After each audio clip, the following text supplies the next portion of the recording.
더군다나 일 못한다고 찍혀있는데 아군을 만들어 놓지도 유리한 상황을 만들어 놓지도 않고 일단 칼을 빼듭니다. 굳이 말 앞뒤마다 제가 일을 못해서 해보고는 싶은데 저는 잘 못하니까 자꾸 굳이 어필을 한다.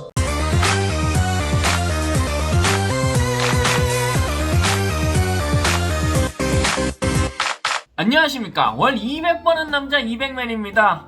오랜만입니다. 오늘은 상사 입장에서 제발 얘 좀 안 나가나, 사실상 부서의 욕바지 놀이개로 전락한 사람들의 특징을 알려드리겠습니다. 가시죠. 말할 때 중요한 걸 빼먹는다. 만약에 부장님이 회의한다고 다 모이라고 해요. 그럼 왜인지는 모를 수도 있는데 이 사람들은 꼭 전달할 때 누가를 빼먹어요. 그냥 회의한다고 모이랍니다. 그럼 당연히 듣는 입장에선 누가? 이렇게 대묻습니다. 누군지를 알아야 미리 사이즈를 잴 테니까.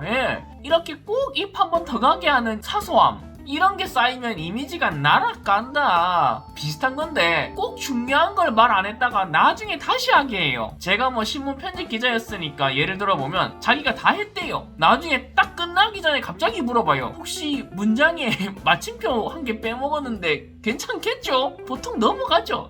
야! 이런 게 쌓이면 멀쩡히 4년제 대학 다 나와놓고 시한폭탄 취급받는 거예요. 두 번째, 하는 질문마다 쭉 갔다. 일을 잘해도 당연히 모르고 궁금한 게 있을 수 있죠. 근데 모르는 게 있으면 일단 인터넷이든 회사 인트라넷이든 과거 했던 양식이든 찾아보고 물어야 되는데 일단 모르면 물어봐요. 그럼 알려주면 다음은 알아서 해야 되는데 1을 알려주면 2, 3, 4 다 물어봐. 아예 한 명한테 들러붙어요. 그러니까 나중에는 물어봐도 저 거물이 싶어가지고 아무도 대답을 안 해준다. 또 자기가 해선 안 될 질문들을 합니다. 예를 들어서 설 때 연휴에 얼마나 노느냐, 솔직히 다들 궁금할 거 아니에요. 근데 이런 거는 좀 짬이 되거나 에이스들, 좀 소위 쉴 자격이 있는 사람들이 물어봐야 되는데 꼭 일도 못하면서 총대 맨날 생각하고 물어봐요. 그럼 부장님이 뭐라 생각하겠습니까? 니는 맨날 회사에서 쉬는 것도 부족해서 뭘 또 놀라하노? 얼마나 놀면 왜? 푹 영영 쉬고 싶나? 이런 식의 대답이 나올 수밖에 없다.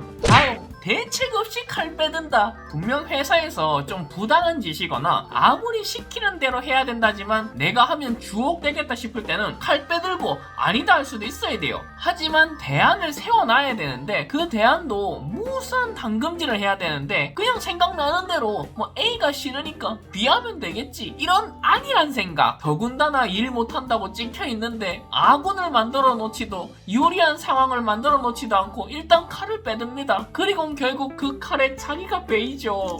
그리고 희한한 공통점이 있는데 별것도 아닌 이상한 포인트에서 한 번씩 칼을 빼들어요. 예를 들면 밥 먹으러 갔는데 다 짜장면 먹는데 눈치를 줘도 괜히 혼자 야끼우동 먹는다든지, 뭔가 프로젝트가 틀어져서 다 같이 혼나고 있는데 갑자기 혼자 급발진해서 우리만 잘못한 거 아니지 않습니까? 이런다든지. 물론 사소한 것에서 여태 참아왔던 게 나도 모르게 폭발할 수는 있겠죠. 근데 그렇게 급발진하면 망한다. 마지막, 자기 부족한 능력을 인정하고 떠들고 다닌다. 이렇게 회사에서 계속 욕을 먹다 보면 물론 자존감이 낮아질 수밖에 없죠. 그럼 그걸 이겨내려고 노력하는 모습을 보여야 되는데 그냥 저는 좀 못하니까 저희가 좀 부족하잖아요, 이렇게 인정해버리고 주저앉아요. 그럼 주위 사람들의 답답함은 배가 되겠죠. 그래도 나름 이 사람들이 살 길을 찾자고 내거는 슬로건이 제가 일은 못하지만 땡땡은 잘합니다. 일은 못해도 제가 술자리에선 잘 놉니다. 일은 못해도 잔심부름 같은 거 제가 센스있게 잘해요. 다 필요 없어요. 그거 지 업무 하라고 뽑아놓고 돈 주는데 자기 일 못하면 그냥 욕먹는 거예요. 어차피 가만히 있어도 자기 일 못하는 거 아는데 굳이 말 앞뒤마다 제가 일을 못해서 해보고는 싶은데 저는 잘 못하니까 자꾸 굳이 어필을 한다. 물론 이런 분들 대부분은 악의가 없어요. 주위 사람들한테 피해를 줄까봐 미리 경고 아닌 경고를 하는 거죠. 미안하지만 부디 주의해달라, 이런 의미인 건 아는데 알면 고쳐야 됩니다. 자, 오늘은 회사에서 털리는 사람들 특징 알아봤는데 사람이 어디 가서 다 잘하고 싶지 욕먹고 싶은 사람 어디 있습니까? 그래도 혹시나 회사에서 일이 잘 안 풀리고 계신다면 이런 위와 같은 실수들을 하고 계시진 않은지, 그러고 있다면 조금씩 고쳐보시면 좋을 것 같습니다. 재밌게 보셨으면 구독, 좋아요 부탁드리고요. 지금까지 200맨이었습니다. 감사합니다.